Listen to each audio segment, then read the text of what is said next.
Bo, I was absolutely ready to read that Washington Post feature on you, and then the paywall came up. And I still haven't bit the bullet on the Washington Post. So if anybody has a free copy of it, email it to me. I read it. It was really good. Don't pay to read about me. I'll just look at the pictures. Welcome to Highly Questionable. That's Izzy Gutierrez. That's the Hamburglar. Let's go. I read the article. I got past the paywall, and you're gonna make fun of me? You wore that shirt. Yes. Sounds like you might hit. Should the Packers give 38-year-old Aaron Rodgers a massive new contract? Okay, keep in mind that Aaron Rodgers is probably going to be the NFL MVP because he was so good this year. The problem is the Packers also decided to take a quarterback in the first round in 2020, which means that they had already started the clock on what to move on from Aaron Rodgers. Look, man, if Aaron Rodgers is your quarterback and he looked like he did last season, then you keep Aaron Rodgers around as your quarterback. If for no other reason, then Jordan Love really doesn't have much of a chance of success if you run Aaron Rodgers out of there early, right? Imagine that dude comes out here and struggles for a couple games after you put Aaron Rodgers on the pavement and told him to kick rocks. No, man, that's not going to work. Now, Rodgers isn't set to make that much money after the 2021 season. He has a contract that is affordable. They'll probably need to put more money on it. And guess what? That's what you do until either A, you are sure that Jordan Love is an NFL quarterback, or you are positive that Aaron Rodgers is not. And I have seen nothing to indicate that Aaron Rodgers is not an NFL quarterback. Well, that's the thing. I think they're trying to get you here with the 38-year-old Aaron Rodgers. But we're watching Tom Brady hit the Super Bowl at 43. And what about this year makes you think that the fall off is coming next year or the year after that for Aaron Rodgers?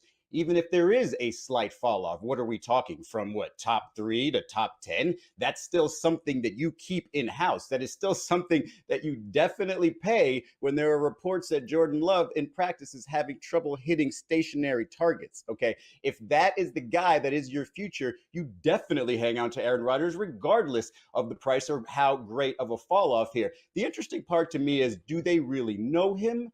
Or is there a plan ever? Because what is their excuse now for Jordan Love? If they say, we're not idiots, of course Aaron Rodgers is coming back, then what is your plan with the guy you drafted last year? Is it to have him wait 4 years? Is it to make him maybe even change positions? What is the plan here? If you thought it was for motivational tactics, you don't know your quarterback. This guy is like a spiritual searcher, goes all over the world trying to find himself. So it's just odd that they don't know. It doesn't seem that they know who Aaron Rodgers is or what he wants or what makes him tick.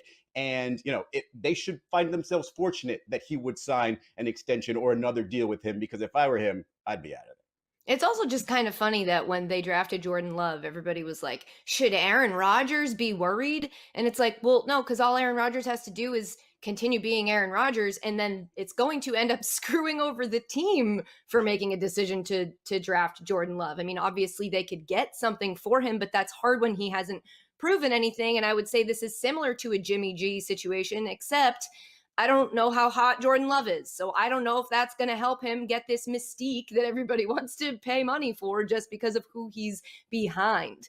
I think that Aaron Rodgers has made it clear it is not fair that currently right now I think he's making about as much money as Jared Goff, and then next year he'll be more in the class of like Teddy Bridgewater in terms of money. You have to pay him and keep him. Bo made the argument that I was going to make. He had a great season, and you pay him until he's not Aaron Rodgers anymore. And it is kind of the value of Tom Brady playing to 43 that now people at 38 teams have to be like, well, hold on. He could keep going for a while. And so do you take that risk? And like you said, Izzy, the team came out and said, we're not dumb. We're going to keep Aaron Rodgers around. So that's what they're going to do. It's what they say they're going to do. It's what you have to do. And the next question is, what are you going to do with Love? None of us know anything about Jordan Love. This is the wildest thing about this as it goes. Like this, on one level, you get why they took him, because they felt like they were in the 20s and they got a quarterback they thought was good, so they had a chance. Hardly ever does anybody actually get a good quarterback in the 20s of the draft, except one of them was Aaron Rodgers.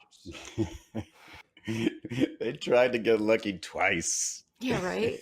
This worked before. Is it time to put Barry Bonds and Roger Clemens in the Hall of Fame?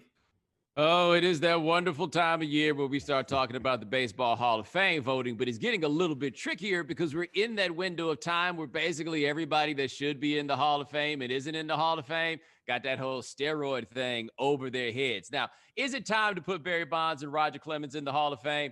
If it wasn't time before, it's not time now. I always thought it was time to put those guys in the Hall of Fame, though. So, yes, I am inclined to say yes. My argument with Barry Bonds has always been this dude had 400 home runs and 400 stolen bases before anybody thinks he started injecting anything.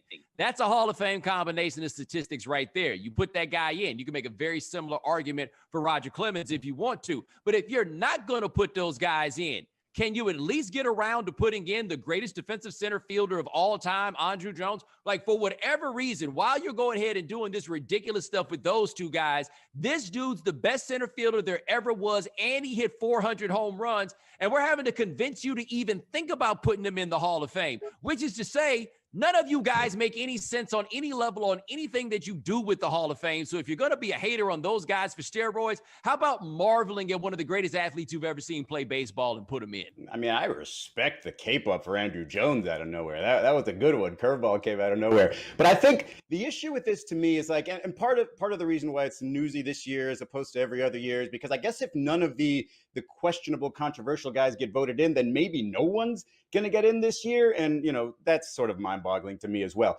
But the question to me is, what are our shared values as a sports country, right? Because baseball shouldn't hold itself higher than any other sport, right? Where we've got a sport in Tom Brady where, you could say he cheated with the deflated balls. You don't know how much that helped him. You could say, he's getting younger and it's a little questionable as to what he's doing to do that, right?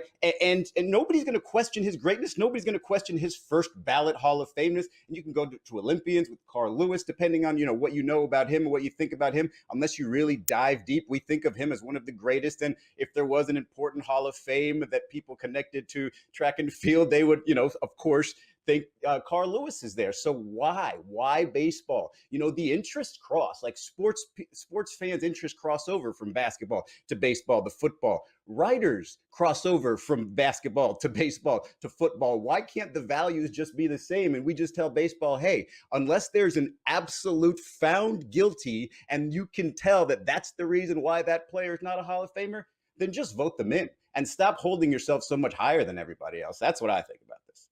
There is nothing. I feel pretty confident saying there is nothing I hate more than talking about the Hall of Fame in sports, because there are so many things that contribute to it and so many arguments about it that I don't like saying stuff I'm not entirely sure of on television, which is why I'm not very good at television.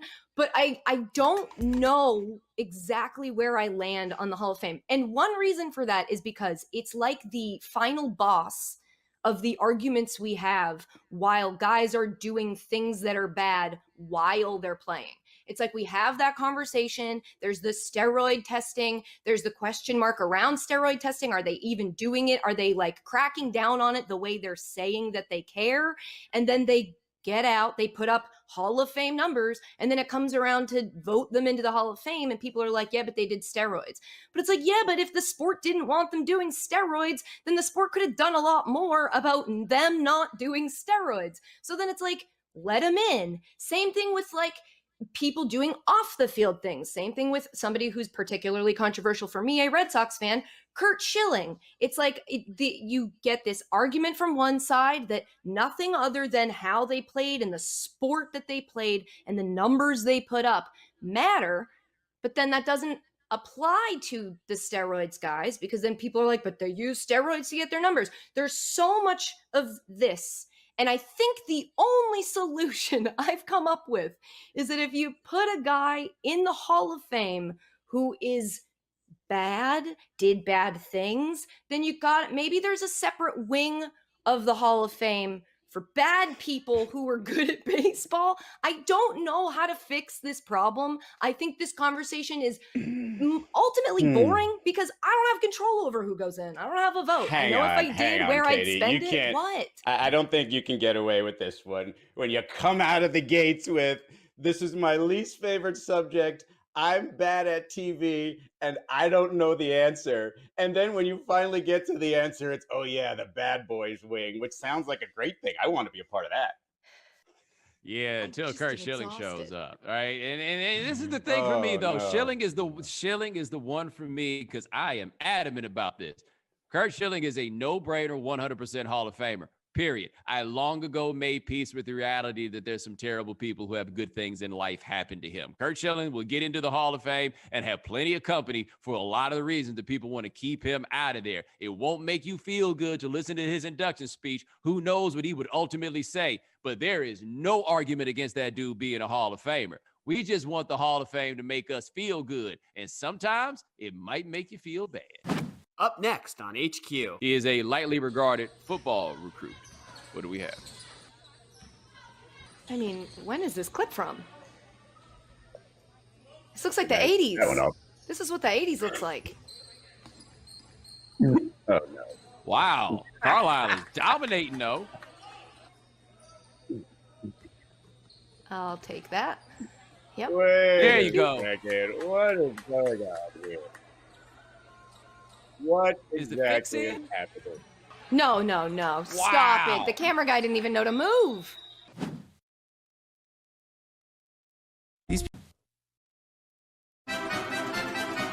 Do you question who had the more notable low light last night? Gary Trent Jr. or Jamal Murray? All right, let us go start here with Gary Trent Jr. Who played for Portland, right? Yep. All right, here we go. Whoa! That's a flop, ladies and gents. I mean, That's the type of flop that needs to go to the immediate third level of fine because, yeah, he got fouled, but then he did that move that you see on videos where like dogs jump over fences and they just go full like layout like that. I mean, come on, you have it was got a flying squirrel. I mean, He did a flying squirrel. half-game suspension for that, Gary Trent. It's ridiculous. I'm just saying, if you're going to publicly go by anything junior, like you're going to bring the family name into this, you got to behave better than that. Now let's get a look at Jamal Murray. Points tonight for Hardaway.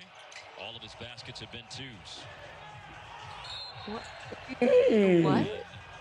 Oh, no, he didn't. yeah. No, he Yes, didn't. he Ooh. did. He didn't just, he went like full Front to like back? Popeye, uppercut and ooh. Did he have a hand in the front and a hand in the back? Did he have did he smush? I just want to remind everybody that Jamal Murray is for Canada, and that's right, buddy. We don't get down like that here. I mean, which one's worse, that or the Draymond kick? Because Chris Paul generally kind of gives you a tap and go. But these two, the Draymond kick is a full, leg to the groin. And this was, like I said, it was a solid uppercut. And as Katie mentioned, a little reach around action. I mean, I didn't say that. Katie didn't mention that. Please don't attribute that to Katie. Please don't attribute what you just said to Katie. Do you question what Blaine Gabbert was going for with this Instagram post? Blaine Gabbert, still in the NFL. Apparently, he is Tom Brady's backup, and he must have a great Surprise. agent because how is he still in the league? What does that say? Oh, I'm not looking at the right screen. Does that say gangsters move in silence? No. What? No. What? Is that Well, like, I is that mean, Lil Wayne? Is he trying to like since- G's moving? Is that what's happening? What's Yeah. up? well, I mean, honestly, since nobody's known where he's been all year, you could argue he has been moving in silence like a G. Sure, but Are then you you're going to make the also- argument that he's a gangster? Like, is that the next step of this level? Is that the play that you're trying to make here? Unless that's the reason he's been in hiding, but no, that's not the play I'm trying to make. Why are either of them in a picture with a caption that says "gangsters move in silence"? Either. Can I workshop something with you guys? I guess so. Might as well. All right. So my name, Israel Gutierrez. Okay. Real G's move in silence like Israel G. What's up? Real G. No, Izzy. Izzy. So let me start by saying this is coming from I a move in place of love. silence. Do you question how much credit we should be giving number 23 for getting these buckets? All right, we have been told that this is varsity basketball in Louisiana. The young man's name is Carlisle. He is a lightly regarded football recruit. What do we have? I mean, when is this clip from? This looks like the 80s. I don't know. This is what the 80s looks like. Oh, no. Wow, Carlisle is dominating, though. I'll take that. Yep. Wait There you go. Second. What is going on here? What Is the fix exactly in? is happening? No. Stop Wow. it. The camera guy didn't even know to move.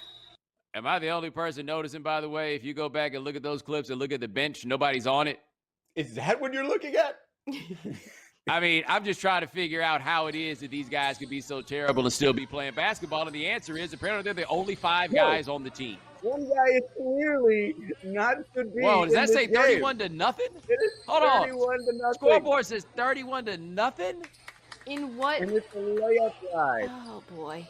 No, we can't give too much credit to Carlisle. This looks like when you go play the video game on the lowest level, right? It's like that's all this is. That is what this is. You just keep hitting square until you eventually get the steal, and you never get the foul, and there you go. It's a layup line. Is this No, how he you deserves hit no square? credit. Is this how you hit square? Also, are Carlisle's teammates also sorry? Because like he could pass it to one of them and let them get a bucket, but apparently he tried that once before and realized that that's not how we score points. I just wish somebody looked excited about it. I feel like that's what makes me feel okay with saying he probably doesn't deserve all the credit, because even he's like, hey, can I have that? Thanks. Up next on HQ. He wasn't a phenom. He was Jimmer Fredette. I'm not intrigued at this. Are you intrigued now? I am not, and here's the reason. Devin Booker scored 70 in the NBA, and people disregarded it, saying, it was a meaningless game. What is the statistical equivalent where you have to be impressed in this particular league? I'm going to go ahead and say it's at least triple figures. 70 doesn't do it for me.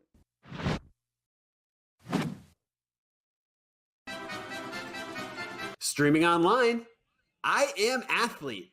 Ooh. All right, this is Brandon Marshall's podcast. It's not every day that Brandon Marshall talks to a wide receiver that's bigger than him. Enter DK Metcalf, who's talking about the predictability of the Seahawks offense. What happened to the Seattle Seahawks, bro? I get teams just started to figure us out. Yeah. We've been running deep past ever since Pete got there. It's play action, run the ball, go deep. Team just said we just not gonna let y'all go deep. So. Well, that is actually pretty much what happened, right? That is kind of sort of how it went. I do admit, though, I thought that we were going to get something a little bit more exciting out of DK Metcalf as opposed to they knew what we was doing. Izzy, are you intrigued? Well, yeah, I'm definitely intrigued here because, look, I think the problem is, we think that these offensive coordinators and these offensive geniuses are really that, geniuses. But if you listen to DK Metcalf, he's like, no, run the ball twice and then go deep. We'll do that all season. It's going to work like a charm. And when the wide receiver is telling you, hey, these tactics are not really working, you should probably listen to him. My guess is they said something during the season and Schottenheimer didn't adjust.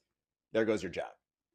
Yeah, I think you have a fair point about offensive geniuses, but we're talking about Brian Schottenheimer. That's a different category of things there. Katie, are you intrigued? Yeah, I'm intrigued. I'm always intrigued by Brandon Marshall's podcast whenever we see a clip of it, because he's very good at getting people to open up. Yes, of course, I'm intrigued. Good for Brandon Marshall.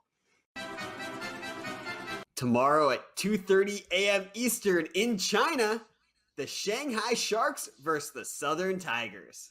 Well, in case you were wondering what Jimmer Fredette has been up to, he's been over in China getting buckets. What kind of buckets? The dude scored 70 points the other night. Let's get a look at some of the highlights. There's Jimmer.